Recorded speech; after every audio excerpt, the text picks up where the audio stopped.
अब scientific notation को discuss करते हैं। तो साइंटिफिक नोटेशन की सबसे पहले आप डेफिनेशन देख सकते हैं, जैसे कि यहाँ पे लिखी हुई है।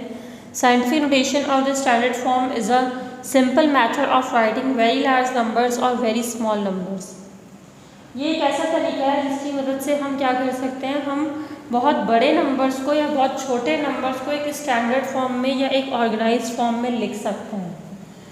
तो ये हो गई डेफिनेशन। अब इसके बाद अगर देखें तो इसकी ज़रूरत क्यों आती है? इसकी ज़रूरत इस वजह से आती है क्योंकि जब हमारे पास बहुत बड़े नंबर्स आ जाते हैं, जैसे कि आप कहें कि मिलियंस में या ट्रिलियंस में या बिलियंस में या इससे भी बड़े नंबर्स आ जाएं, तो फिर उस वक्त हम क्या करते हैं, इतने बड़े नंबर्स को जब हमें बार बार लिखना होता है तो इतने बड़े नंबर्स को बार बार रिपीट करना एक मुश्किल चीज़ है। इस वजह से साइंटिस्ट ने एक प्रिसाइज फॉर्म दी, इसको हम साइंटिफिक नोटेशन कहते हैं। तो ये 3 चीज़ों पर कंसिस्ट करती है। वो 3 चीज़ें कौन सी हैं, यहाँ पर हम देखते हैं।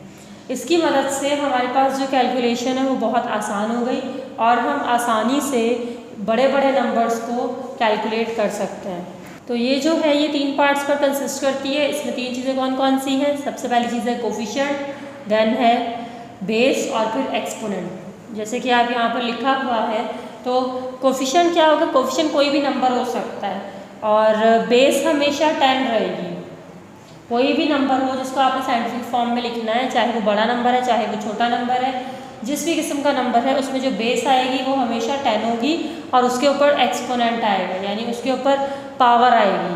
ये पावर कैसे आएगी ये हम अभी देखते हैं। इसके बाद अब ये 3 चीज़ें जैसे कि मैंने बताया इन 3 चीज़ों पर कंसिस्ट कर रहा है। तो कोफिशिएंट जो है, कोफिशिएंट 0 नहीं होना चाहिए, जैसे कि यहाँ पे फर्स्ट पॉइंट में लिखा हुआ है, the coefficient must be equal to और नॉट 0 ग्रेटर देन 1। ये 0 नहीं हो सकता, ये 0 से बड़ी कोई वैल्यू हो सकती है या 0 से छोटी कोई वैल्यू हो सकती है। द बेस मस्ट बी 10, तो बेस जैसे कि मैंने बताया 10 होगी। The exponents can be negative और पॉजिटिव।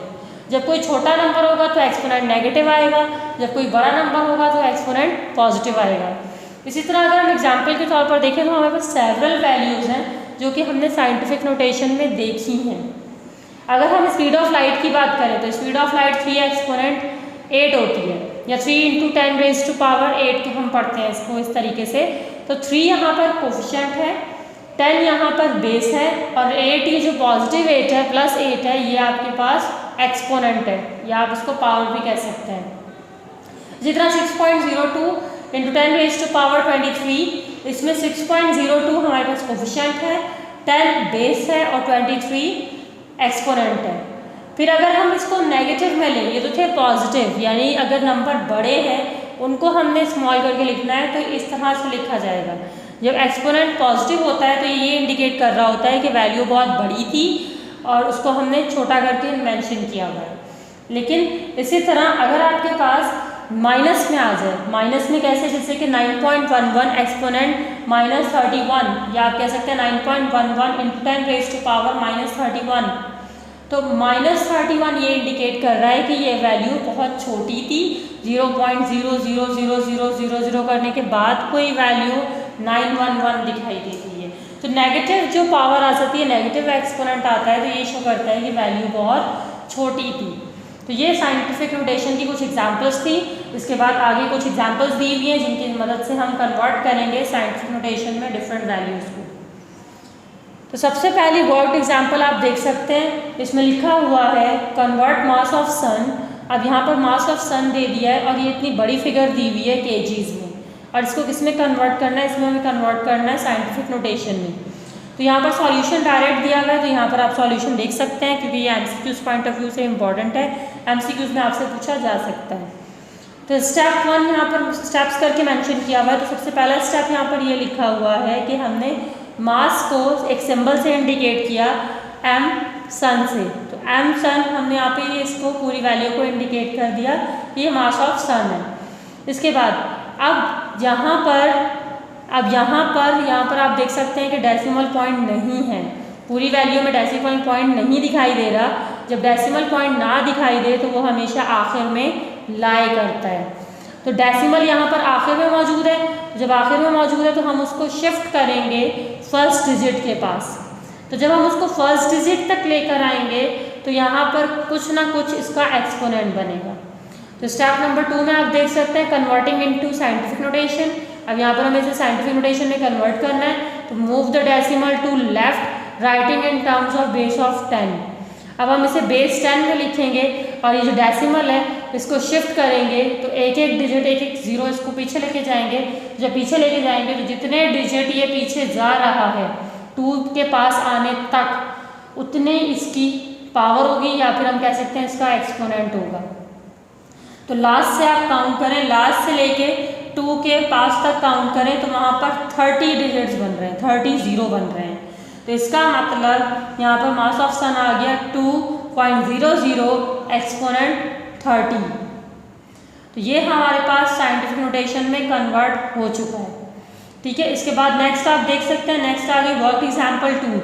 वर्क एग्जाम्पल 2 में अब यहाँ पर हमें क्या करना होगा, यहाँ पर हमारे पास साइंटिफिक नोटेशन दी हुई है और हमें इसको कन्वर्ट करना है सिंपल नोटेशन में, या हम कह सकते हैं स्टैंडर्ड फॉर्म में। तो स्टैंडर्ड फॉर्म में इसको कन्वर्ट करने के लिए क्या करेंगे, अब क्योंकि जैसे कि आप देख सकते हैं कि एक्सपोनेंट नेगेटिव में, वहाँ पॉजिटिव में था। पॉजिटिव में कैसे था, वैल्यू बहुत बड़ी थी तो लेफ्ट की तरफ मूव कर रहा था तो पॉजिटिव में आ रहा था। अब यहाँ पर एक्सपोनेंट माइनस में है, नेगेटिव में है, तो नेगेटिव में तो इससे हमें ये मालूम होता है कि हमें इसको लेफ्ट की तरफ इसमें जीरोस लगाने होंगे, क्योंकि नेगेटिव है। वैल्यू स्मॉलर तभी आती है जब आप लेफ्ट में ज़ीरो लगाते हैं, वैल्यू बड़ी तभी आती है जब आप राइट में ज़ीरो लगाते हैं। अब यहाँ पर स्टेप नंबर 1 लिखा हुआ है, the decimal lies in the middle of the value. अब डेसिमल कहाँ लाई कर रहा है, 9.11 यानी 9 और 11 के बीच में लाई कर रहा है, और इसका एक्सपोनेंट -31 kg दिया हुआ है। तो स्टेप नंबर 2 है move the decimal 31 steps towards left. अब हम कह रहे हैं इसे 31 डिजिट्स तक, क्योंकि ऊपर एक्सपोनेंट 31 था, तो 31 डिजिट तक हम इसे लेफ्ट में मूव करवाएंगे 9 से लेकर, जहाँ पर एक्सपोनेंट मौजूद, जहाँ पर पॉइंट मौजूद था, इस पॉइंट को लेकर हम 31 डिजिट मूव करवाएंगे।